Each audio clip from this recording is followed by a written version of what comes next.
on the workbench is a specimen, the original one and only Mac Pro. Tiny these are, they put 3 in a box like this, so miniaturizing has come a long way. So let's unbox it and take out one. There's one of them. Wow, would you look at that? It's absolutely small. It's actually half this thick. What's the thickness? Let's see. So let's be scientific here with this digital caliper. What's this diameter here? Yeah, that's very nearly 5/8 of an inch, or 16 millimeters. Nice. The thickness is down to wowza. It's also lightweight. They have come down in weight a lot. Let's see what we've got here for this digital scale.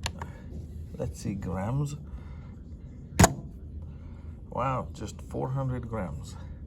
How about not milliliters, not fluid ounces? Yeah, just 14 ounces. Wow, that's really lightweight.